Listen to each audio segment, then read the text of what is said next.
ang mga kwento ng pag-ibig, kwento ng buhay at kwento ng pag-asa dito sa Barangay Love Stories. Love Stories. May mga tao sa nakaraan na kahit gaano na katagal ay hindi pa rin natin sila magawang kalimutan. May mga taong nagturo sa atin kung paano sumaya at maging maligaya.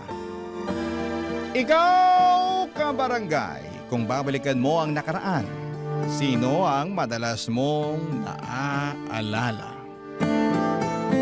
Dear Papa Dudut, ako nga pala si Bebeng, 35 years old at netong nakaraan lang ay umuwi kami ng pinsang kong si Alicia sa probinsya. Matagal na rin po noong huli kaming dumalaw sa probinsya. Palibas ay 30 na kami ni Alicia kaya puro kami career na lamang ang madalas na nasa isip namin. Nakalimutan na namin na minsan ay natuwa kami sa buhay probinsya. Kung hindi pa namatay ang lola namin ay hindi pa namin naisip na umuwi sa probinsya. At sa pag-uwi nga namin yon ay marami ang nabuksan sa aming nakaraan.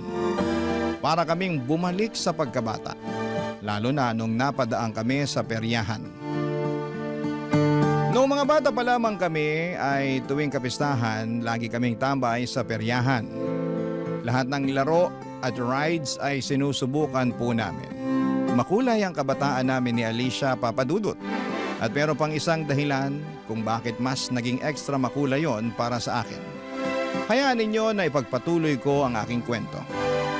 Malalaman ninyo kung bakit naging mas makulay ang mundo ko noong 15 anyos pa lamang ako. Lahat yon ay naaalala ko noong nagkaharap na kami ni Alicia sa peryahan.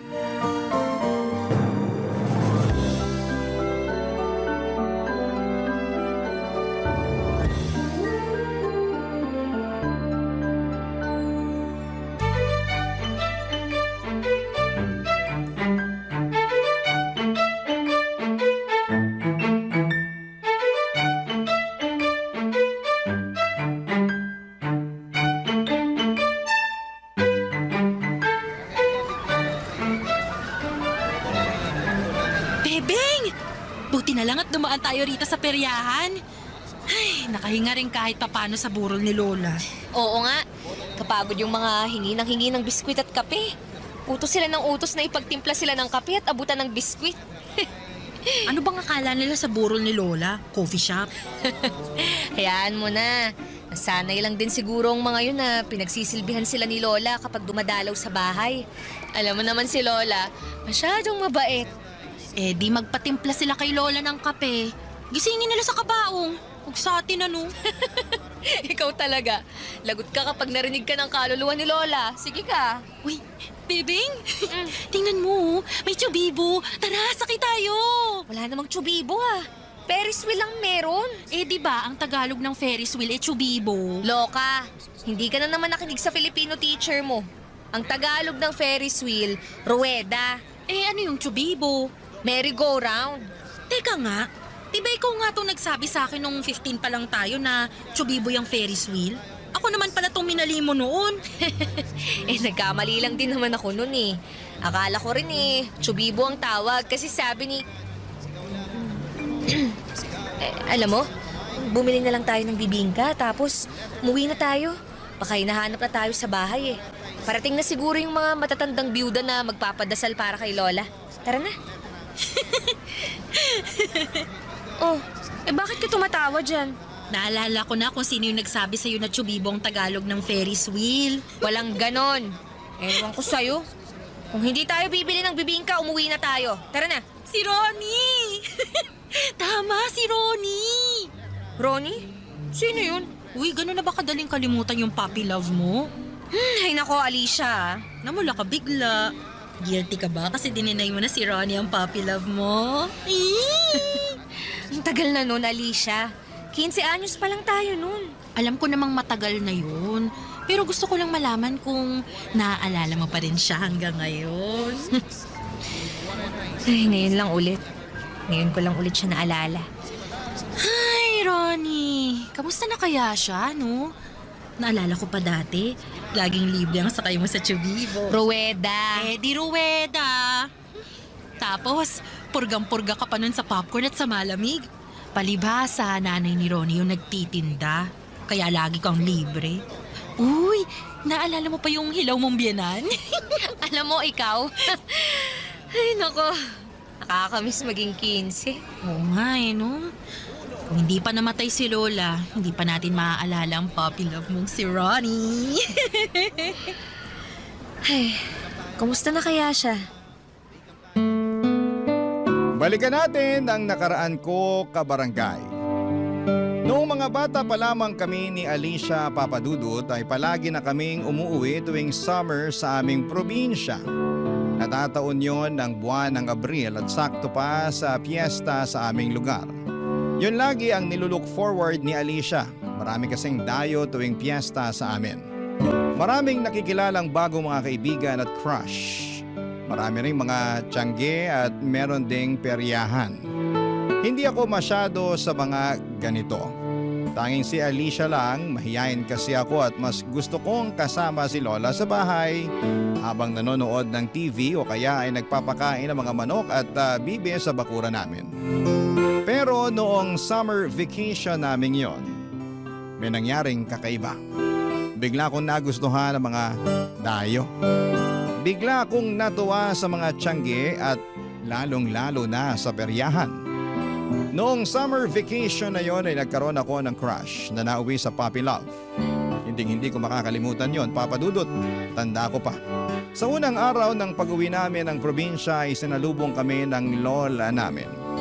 Ang lapad ng ngiti niya habang suot ang bagong biling duster niya. Ngayon kapag binabalikan ko ang ala-alang ito, naghahalo ang tamis at sakit. Bigla kong na-miss si Lola at ang mga ala-ala niya.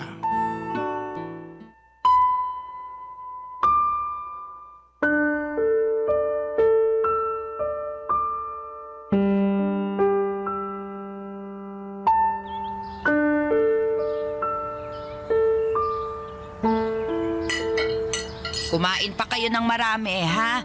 Niluto ko lahat yan para sa inyong magpinsan. Ang sarap po ng mga niluto niyo, Lola. Mukhang tataba na naman ako nito. Uy, huwag ka masyadong magpakabusog, bebe nga. Bakit naman hindi siya magpapakabusog, Alicia?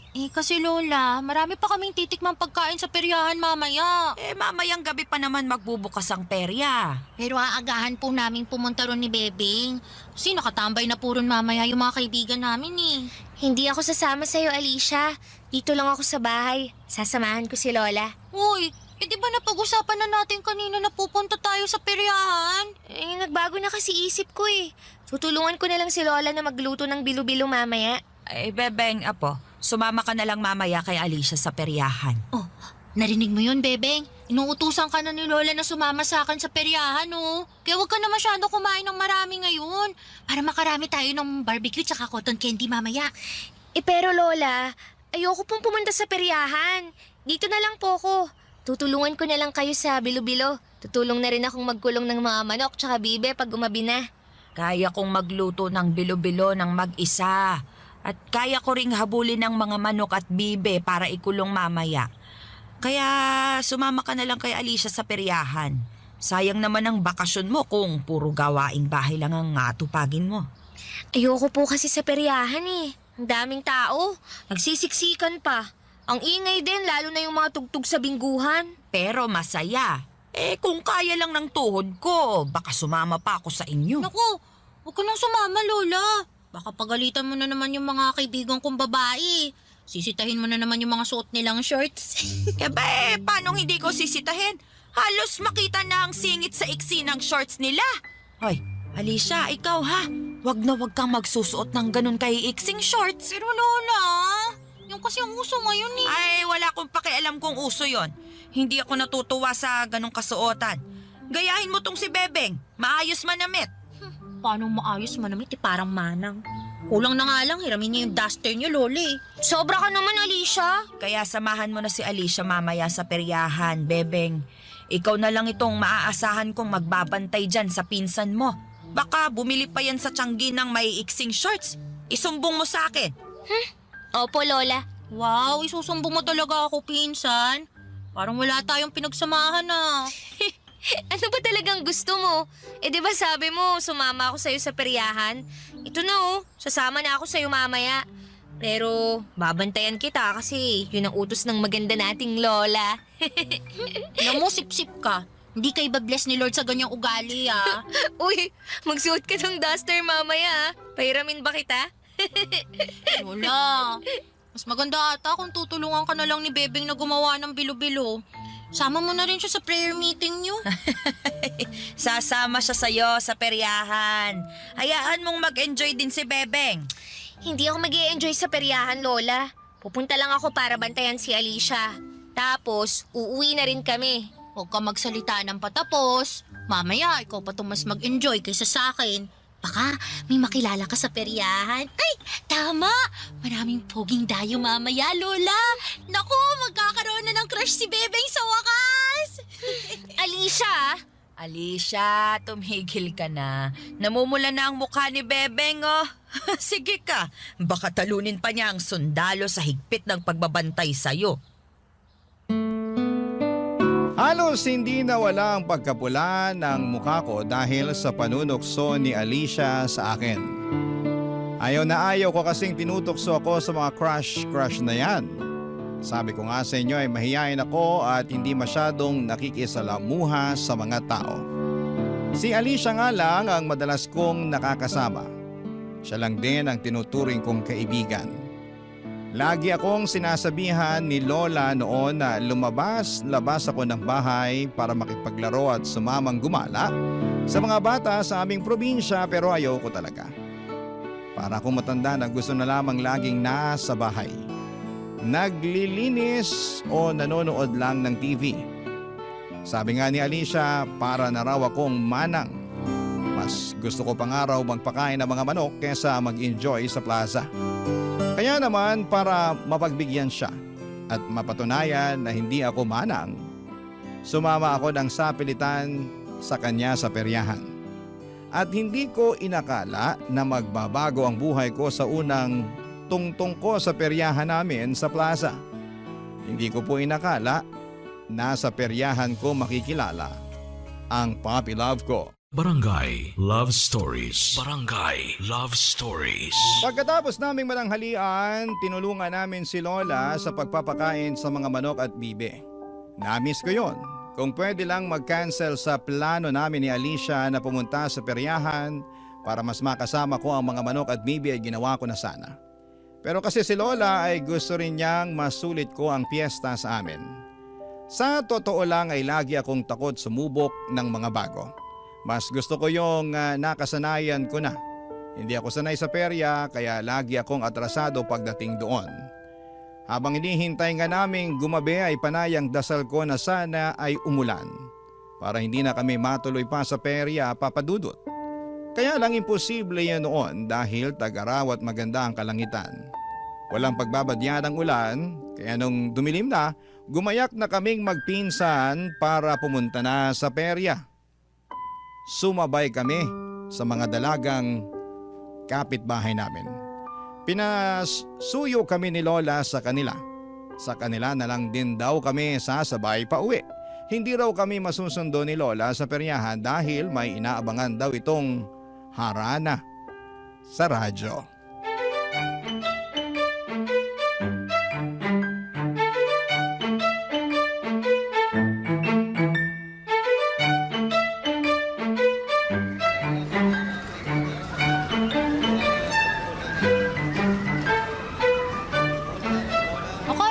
Babantayan at susundan mo ko. Diba yun ang sabi mo kay Lola kaya ka sumama rito sa peryahan? Bigla akong tinawid magbantay eh. Ang likot-likot mo masyado. Hindi ako makahabol sa'yo. Ang dami pa namang tao. Ay nako, dalian mo na lang maglaro para makauwi na tayo. Gusto ko samahan si Lola na makinig ng harana sa radyo. Ikaw talaga? Mga trip mo pang matanda na. 15 anyos ka ba talaga o 65 years old na parang si Lola? Ang ganda kayang makinig ng harana sa AM. Para ako nasa panahon ni Jose Rizal. Hindi mo kasi ma-appreciate yun kasi lagalag ka masyado. Ewan ko sa'yo. Sige na, Magpaparami na lang ako ng panalo. Doon lang ako sa color game, ha? Puntahan mo na lang ako ron pag nainip ka rito. Pag wala na ako ron mamaya, baka lumipat na ako sa Tiangge. Bibili na ako ng mga shorts ko. Uy, huwag masyadong maiksi ang shorts na bibilhin mo ha. Dala ko ang medida ni Lola. Susukatin ko yung shorts na gusto mong bilhin. Opo, Lola Bebeng. Alis na ako, ha? Check mo ang tuhod mo. Baka sumakit sa kauupo mo rito sa bingguhan. Bye! Ano bang masama kung manang at isip, Lola ko? Ang ganda kayong makinig ng lumang mga kanta sa radyo. Tapos, sasabayan pa ng bibingkang may itlog na pula sa ibabaw. Tsaka tsaa. Ang sarap naman nun. Miss, may kausap ka o nagdadasal? Ano ba?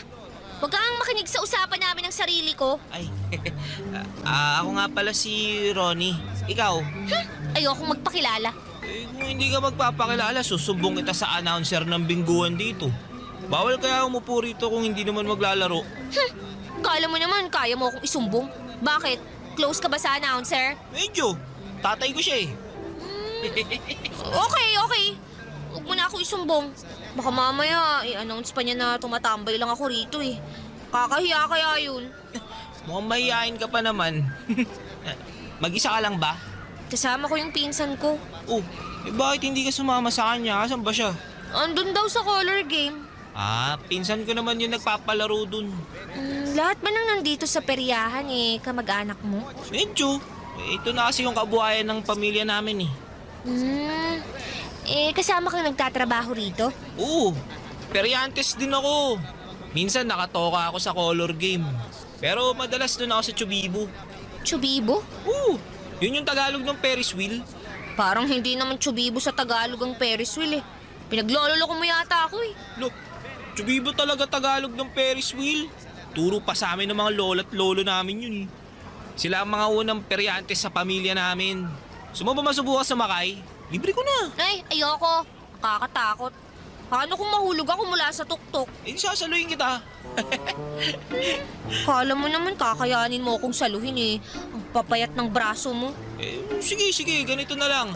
Hindi nga kita masasalo kung mahuhulog ka, pero sisiguraduhin ko naman na ligtas ka pag nasa tuktok ka na.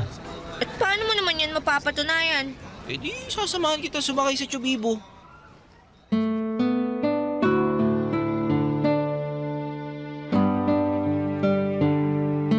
Papadudo, tiningnan ko mula sa malayo ang Ferris wheel. Kahit sa malayo ay rinig ko ang sigawan ng mga taong nakasakay doon. Sigawan na hindi naman takot pero nag-i-enjoy. Kaso'y kabado pa rin ako. Hindi naman ako sanay sa ganon. Saka may mga napapanood ako sa balita na mga nadisgrasya dahil sa pagsakay sa Ferris wheel. Kaya lang nang mapatingin ako kay Ronnie, ewan ko ba kung bakit bigla na lamang akong umoo. Hinawakan niya ang kamay ko papunta sa Ferris wheel. Sabay kaming sumakay. Kabado ako noon, lalo na noong umikot na paitaas ang Ferris wheel. Nakapikit lamang ako pero sabi ni Ronnie ay kailangan kong imulat ang mga mata ko. Dahil sinasayang ko ang pagkakataon na nasa area ko at nakikita ang mga ilaw sa ibaba ng peryahan. Tama nga siya, Papa Dudut. Pagmulat ko ay kitang-kita ko ang ganda ng peryahan mula sa itaas. Nakangiti ako kahit halos umikot na ang sikmura ko kada ikot ng Ferris wheel. Nakadalawang beses kaming nagpaikot sa Ferris wheel. Yun na rin ang chance ako para makilala si Ronnie. Kaedad ko lamang siya, nagkwento na rin ako sa kanya tungkol sa sarili ko. At hindi ko maiwasang mapangiti at mamula sa tuwing nakatitig siya sa akin. Kabado rin talaga, hindi lang dahil sa ikot ng Ferris wheel, kundi sa pakiramdam na nagkaka-crush na ako. Yun ang unang beses na nagkagusto ako. Mula noong nakilala ko si Ronnie, palagi na akong nasa peryahan, Papa Dudut.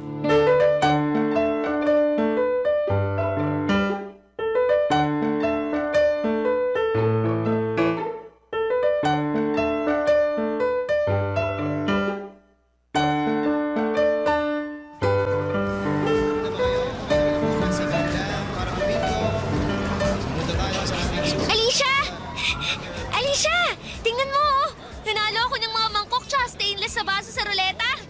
Pa naman yan, Bebeng. Dami mo namang dala niyan pag uwi. Nagmumukha ng tiyanggi yung bahay natin ah. Puro na lang plato, mangkok, baso at pitsi lang napapanalunan mo. Nanalo rin ako sa color game ah. Tingnan mo, nanalo ako ng 50 pesos. May pangsakay na tayo sa Chubibo. Chubibo? Ferris wheel. Chubibo raw sa Tagalog yun. Huh?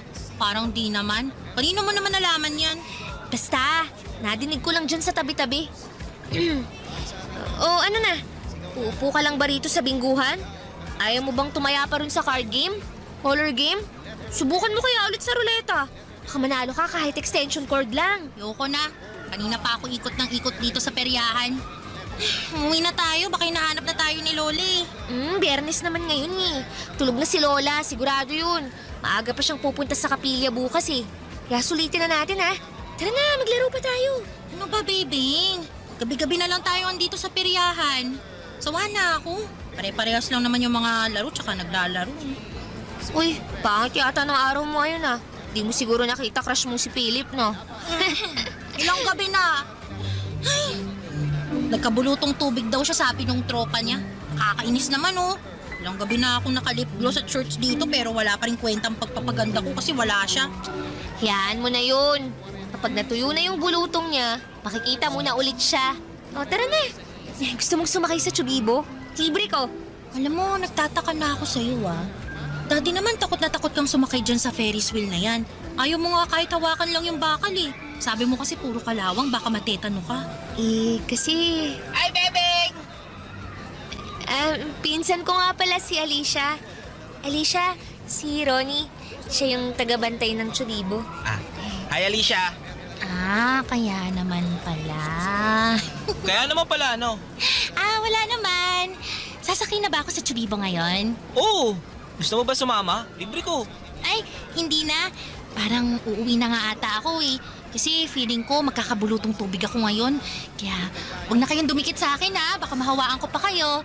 Enjoy, lovebirds! Handa ka mamaya pag uwi natin sa bahay. Kwento mo sa akin kung magkikis kayo sa tuktok ng Chubibo ha. Ronnie, ikaw nang bahala sa pinsan ko to ha. Huwag mo nga hayaang mahulog. O kaya, kung sakaling mahulog, saluhin mo na lang ha. Alis na ako! Alicia! Sure ka ba Alicia? Ayaw mo talaga sumama? Huwag na. Baka makaistorbo pa ako sa inyo eh. Pakihatid mo na lang si Bebeng mamaya pagkatapos nyo ha. Ay, Ronnie, Ano yun? sana masalo mo si Bebeng kapag nahulog siya sa'yo. Ang ibig kong sabihin sa Chubibo. Hindi pa man din siya nahuhulog. Nakasalo na ako. Namula ang buong mukha ko sa pasimpleng panunukso ni Alicia sa amin ni Ronnie. Yun ang unang beses na nakilala nito si Ronnie. Pagkaalis ni Alicia ay tumakbo na kami sa Ferris wheel. Hindi na namin kailangang pumila kasi ang pinsan naman ni Ronnie ang nagbantay ng Ferris wheel ng mga oras na yon. Andun pa rin ang takot ko sa pagsakay sa Ferris wheel pero hindi ko yon pinaparamdam kay Ronnie. Saka kahit papaano kapag si Ronnie ang katabi ko sa Ferris wheel ay nababawasan ang takot. Pero andun ang kabog sa dibdib ko. Yung kabog ng dibdib na hindi dahil sa kaba kundi dahil masaya ka. Naranasan niyo na ba yon? Masaya talaga ako na kasama si Ronnie kahit saan niya gustong pumunta. Kahit ano pa man ang gusto niyang gawin, gusto ko siyang kasama. Game ako sa lahat. Pati ang pagkain nga ng adobong dagang bukid ay ginawa ko na rin. Takot ba naman ako sa daga? Pero dahil si Ronnie ang nag-alok, inisip ko na lang na manok yon. Ganon ba talaga ang nagagawa ng pag-ibig? Andun ang takot sa puso pero gagawin mo pa rin, Papa Dudut. Barangay Love Stories. Barangay Love Stories. Sa mga sumunod na araw ay nagpatuloy ako sa pagpunta sa perya para makasama si Ronnie. Pagkatapos ko pa nga lang kumain sa tanghali ay nagmamadali na ako mag-ayos para pumunta na sa perya. Lagi akong naka-lip gloss na napanalunan ko pa sa roleta. Nag-try na rin ako magsuot ng shorts na pinahiram sa akin ni Alicia. Hindi naman yun nakikita ni Lola dahil Pinapatungan ko yon ng mahabang palda at saka na lamang huhubarin kapag nasa peryahan na ako. Pag nasa peryahan na ako bandang tanghali, madalas lamang kaming nakatambay at nagmemeryenda ng Betamax at isaw na benta ng hipag ni Ronnie. Kilala na ako ng pamilya ni Ronnie. Nakakasama ko na nga silang magmeryenda tuwing hapon bago magsimula ang pagbubukas ng peryahan. At habang nakasara ang perya ay sinusulit naman namin yon ni Ronnie para makapag-date. Madalas ay doon kami sa Ferris wheel. Pinapayagan kaming sumakay doon pero hindi iikot. Andun lang kami madalas sa tuktok habang tinatanaw mula sa itaas ang buong peryahan. Tanaw din namin ang kabukiran. Napakasaya ng moment na yon, Papa Dudut. Parang wala na akong hahanapin pa.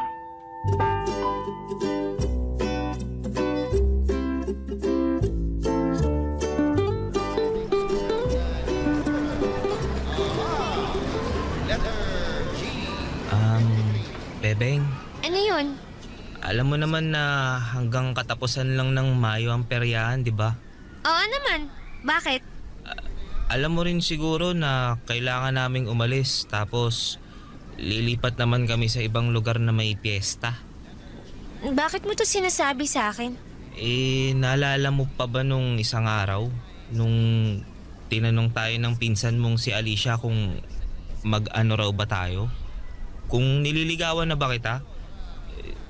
Kung sinasagot mo na ba ako? Hayaan mo na si Alicia. Mahilig lang talagang mang-intriga yun.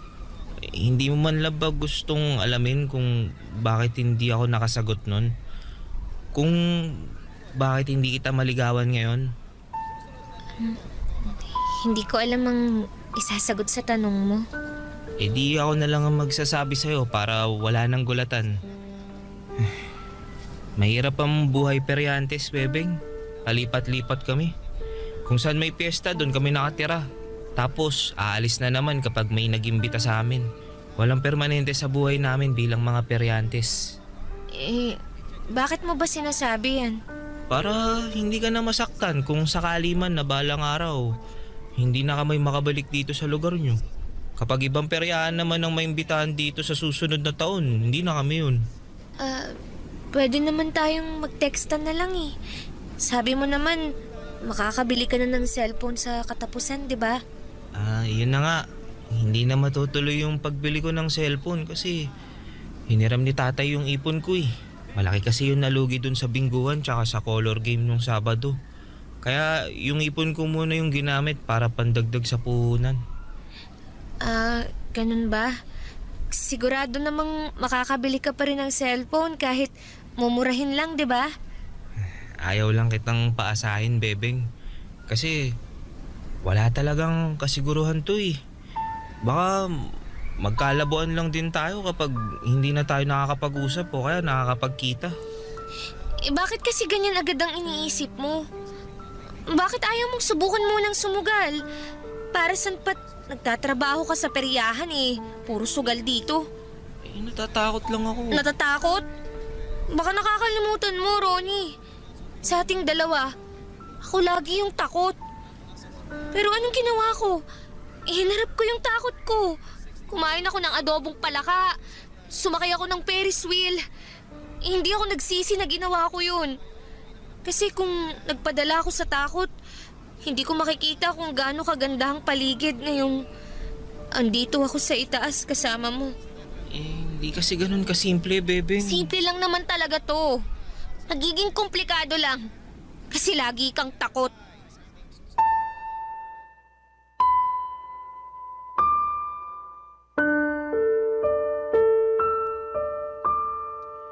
Gusto ko nang magpababa noon sa Ferris wheel pero wala sa paligid ang pinsan ni Ronnie para i-assist kami pababa.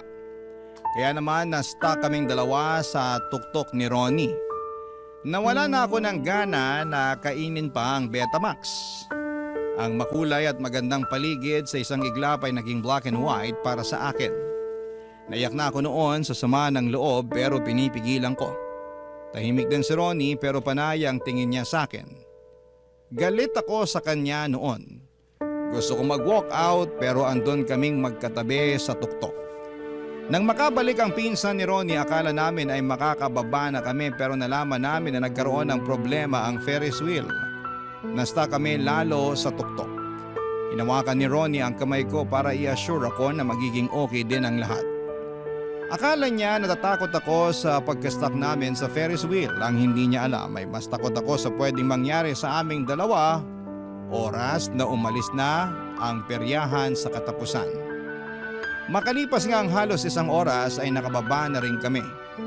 Nagmadali na akong umalis pagkatapos. Mula noon ay hindi na ako bumalik sa peryahan. Nagkulong na lamang ako sa bahay at ginawa ko ang mga nakasanayan ko. Magpakain ng mga manok at bibe, tulungan si Lola sa mga gawaing bahay, makinig ng harana sa AM kasama si Lola at matulog ng maaga. Pero nahalata ni Alicia na merong maling nangyayari. Kaya to the rescue naman ang pinsan kong ito, Papa Dudut.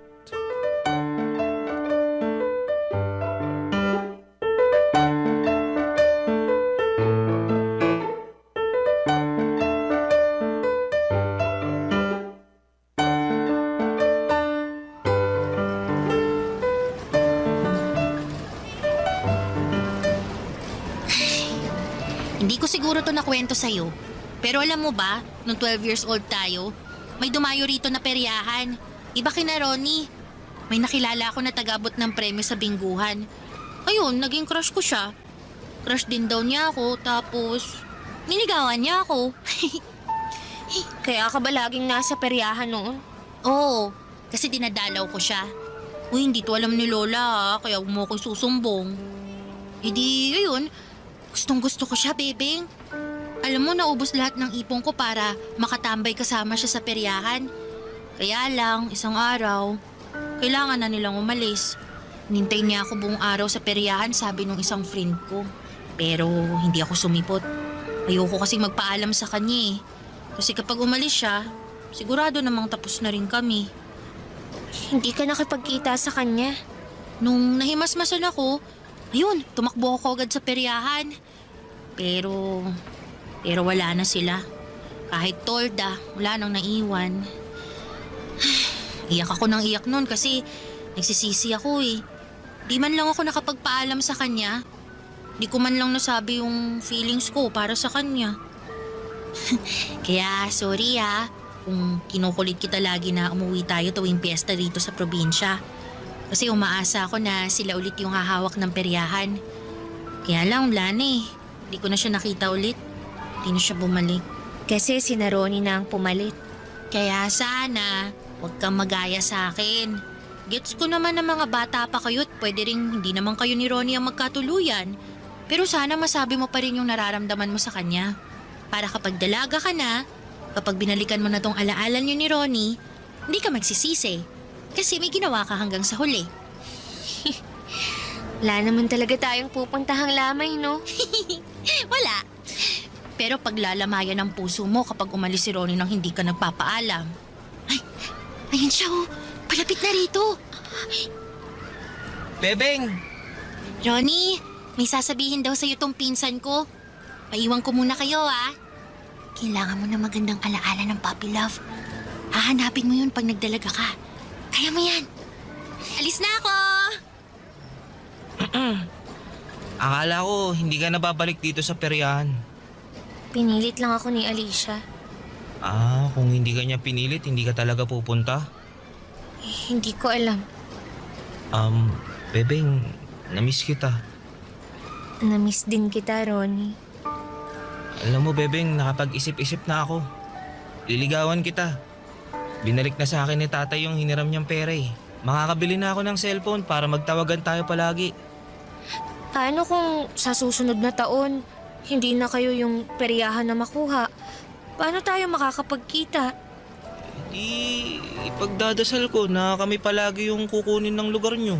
O kaya pipilitin ko si tatay na makipagkaibigan dyan sa mga taga-barangay hall para kami lagi yung kunin. Kahit dagdagan pa namin yung bayad sa kanila kada gabi. Hindi mo na kailangan gawin yun, Ronnie. Pero paano tayo? Mas praktikal na hanggang dito na lang tayo. babalik ako sa Maynila para mag-aral. Ikaw naman, babiyahe na ulit para sa susunod na piyesta na dadayuhin nyo. Tulad pa rin tayo ng dati, nung hindi pa tayo magkakilala. Pero gusto kita, Bebeng. Gusto ko tayo. Gusto ko rin naman. Kaya lang bata pa tayo. Tsaka naisip ko, komplikado yung sitwasyon natin. Baka palagi lang tayong mag-away. Masira pa yung trabaho mo, tapos yung pag-aaral ko. Tapos mauwi lang tayo sa wala. Sayang naman kung ganun. Gusto kong maging masaya ang kwento natin, kahit hindi na matutuloy. Ano na lang gagawin natin? Aalis na kami mamaya. Sulitin natin tong araw na magkasama. Kakain tayo ng Betamax tsaka isaw. Dagdagan natin ng bibingka para panghimagas. Libre ko. Tsaka sasakay tayo ng Chubibo. Wow. Tinanggap mo ng Chubibo ang Tagalog ng Ferris wheel ah. Sabi mo Kaya maniniwala ako. Kaya lang, may nakausap akong teacher dito eh. Sabi niya, hindi daw Chubibo ang Tagalog ng Ferris wheel. Ruweda daw pala. Sabi ko hindi talaga Chubibo yun. O di ba? Huling araw natin magkasama pero may natututunan pa rin tayong iba. Ang saya.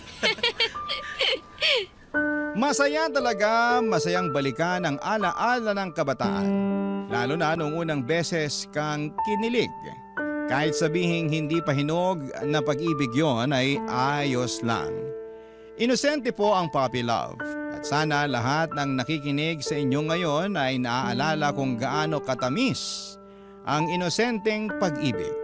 Sa huling mga oras na magkasama kami ay pinili naming manatili ulit sa tuktok habang sakay ng Ferris wheel. Hindi kami malungkot ni Ronnie dahil pinangako namin na masaya ang pagtatapos ng huling pagkikita namin. Nagkwentuhan kami tungkol sa mga pangarap namin, sa mga sikreto at sinabi namin sa isa't isa ang mga bagay na hindi namin magawang sabihin sa iba. Kaya naman napaka-espesyal ng kwento namin ni Ronnie. Bago kami ibaba mula sa Ferris wheel ay hinalikan ako ni Ronnie sa pisngi. Tumitig siya sa akin at sinabing ipagdadasal niya na sana ay hindi ko siya makalimutan. Mukhang umepekto ang dasal niya dahil ngayon pa lang ay naaalala ko ang bawat detalye ng mukha niya at bawat alaala na nabuo naming dalawa. Kumusta na kaya siya? Sana ayos lamang siya.